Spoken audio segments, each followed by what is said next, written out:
Na nossa luta contra o pecado, o Senhor não nos deixou sem remédios, sem armas, sem instrumentos para a nossa salvação.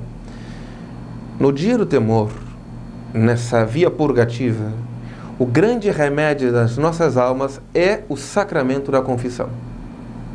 Nós não vivemos, não somos católicos para ficar recebendo os sacramentos.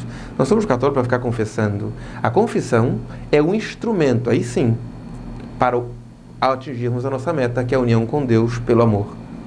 Se o pecado é aquilo que nos afasta de Deus, se o pecado aumenta as desordens que nós já possuímos, como os degradados filhos de Eva, nosso Senhor entregou à Igreja, através dos sacerdotes, o instrumento pelo qual nossa alma é purificada.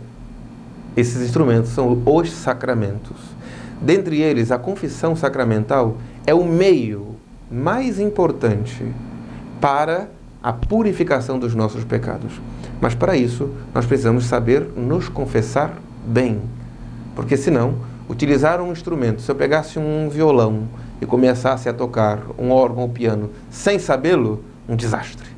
Poderia saber um dó aqui, um ré ali, etc., mas não sairia música. Não teria como, porque eu não sei tocar. Só que todo cristão deveria saber confessar-se. Todo cristão deveria saber utilizar este instrumento como meio de purificação. Em primeiro lugar, temos que saber que o que não é a confissão. A confissão não é um momento de desafogo psicológico, um momento de catarse simplesmente de seus remorsos, ou uma conversa. Isso tudo eu posso fazer sem a utilização do sacramento. Inclusive posso fazer com o próprio sacerdote, mas não é o sacramento da confissão. A confissão não é para desabafar. Ou, como algumas pessoas querem, não dá para confessar rápido porque eu quero uma confissão muito longa. Uma pessoa que quer confessar-se muito longamente, e não é uma confissão geral de toda a sua vida, de anos e anos de pecado, é porque ela não sabe confessar-se bem. Porque a confissão bem feita, ela não precisa ser demorada.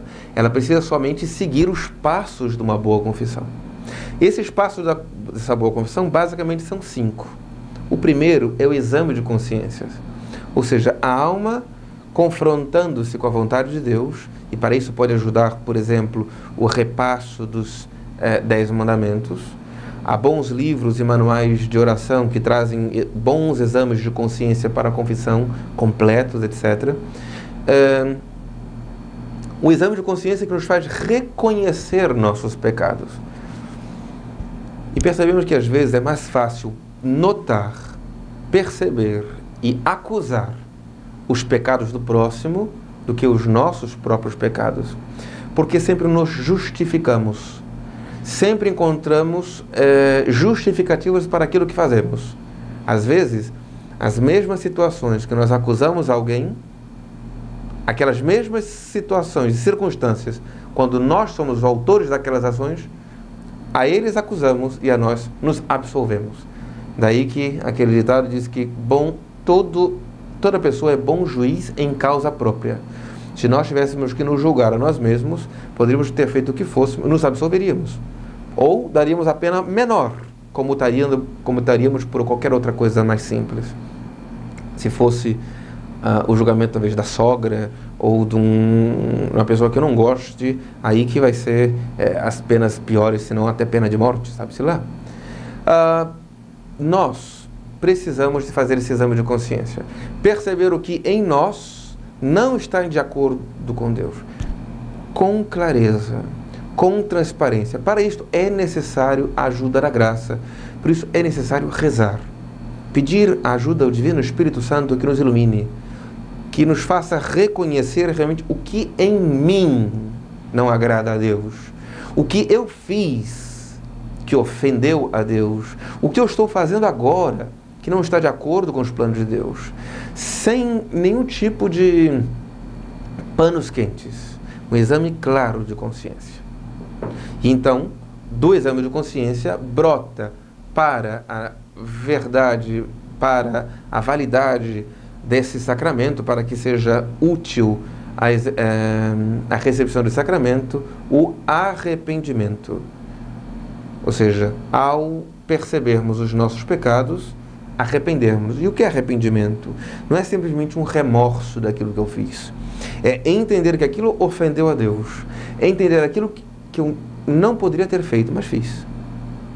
E eu estou arrependido, por amor de Deus. Não quero aquele pecado, mas que eu já fiz. E daí que eu preciso estar com esta sincero arrependimento, que não é simplesmente dizer assim, olha, eu nunca mais vou fazer, mas se voltasse no tempo, aquilo eu farei de novo, porque não tinha outra maneira de não fazê-lo. Isto não é arrependimento. O arrependimento significa o seguinte: se eu pudesse voltar no tempo, eu nunca teria feito aquilo que eu fiz. Isto é verdadeiro arrependimento. Do arrependimento tem que brotar o propósito. O propósito é: eu não quero mais pecar. Eu não quero mais voltar a fazer aquilo. Por isto que o propósito tem que ser realmente sincero e concreto. E para todos os pecados mortais. Não adianta eu fazer um propósito, olha, eu não quero mais pecar nem isso, mas esse pecado mortal aqui, que é meu de estimação, esse aqui não dá. Daqui talvez a 1 ano eu consigo romper com ele, mas agora não dá. O propósito tem que ser universal para todos os pecados mortais cometidos e com consciência de tê-los cometido. Não bastaria eu me arrepender e ter o propósito de não mais pecar em 99 pecados mortais e deixar um guardado na gaveta. Não, isso aqui daqui a 1, 2 anos eu me converto, daqui a 1 ou 2 anos... Bom, enquanto eu não tiver o propósito de realmente não mais pecar mortalmente, qualquer pecado, eu não estou preparado ainda para o sacramento da confissão. Eu necessito desse propósito universal de todos os pecados. E esse propósito tem que ser concreto. Ou seja, eu tenho que também romper com aquilo que me está facilitando habitualmente o pecado. Imaginemos uma situação em que alguém, o seu grande pecado fosse o pecado da gula, porque ele bebe muito e todos os dias fica bêbado. Todos os dias. Ele fez um exame de consciência, ele percebeu, olha, o meu problema é a bebedeira, eu bebo muito todos os dias. Eu estou arrependido, não quero, porque eu chego em casa, meus filhos me veem naquela situação, às vezes eu caio na rua, minha mulher sofre, eu estou gastando dinheiro que eu não tenho na bebida. E o propósito, eu não quero mais beber, mas ele é o dono do boteco. Ou seja, ele vai beber todos os dias, porque ele está todos os dias com a vida em suas mãos. O seu propósito levaria consigo romper com aquilo que habitualmente ele está fazendo cair. Porque se ele, colocando o propósito, volta a cair habitualmente, significa que há uma ocasião próxima de pecado que está facilitando o pecado. E a luta contra o pecado significa também uma luta contra as ocasiões de pecado.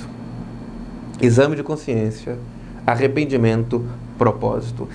Depois desses 3 elementos, então eu vou buscar o sacerdote. Por isso, eu não recomendaria a pessoa que chegou na igreja, viu o padre sentado, eu vou lá me confessar. Você fez o exame de consciência? Você está arrependido? Você fez o propósito? Faça isso antes de ir até o padre. E aí vem o 4º elemento, que é a acusação dos pecados. A acusação clara, concisa, dos pecados, sem rodeios, dizendo a situação, o pecado em si, os nomes dos pecados, as circunstâncias que possam fazer com que aquele pecado seja mais grave ou não, e um número aproximado dos pecados. Mas o que parece um absurdo, não é? Porque não é a mesma coisa enfiar uma facada numa pessoa do que enfiar 72 facadas. Ou seja, o grau de malícia, o grau de apego ao pecado é maior quando o número dos pecados são maiores. É maior, o número é maior. Ou seja, o essencial da confissão é a contrição. E todo pecado, como já falamos, é uma rebeldia da criatura por soberba ao seu Criador. Todo pecado, mesmo o mais interno e o mais oculto, é um ato de soberba diante do Criador. E o Criador quis que o perdão dos pecados viesse por um ato de humilhação diante de um de seus ministros, o sacerdote, acusando-nos. Eu falo abertamente e aquilo nos humilha, porque se eu faço uma confissão bem feita, ela nos humilha.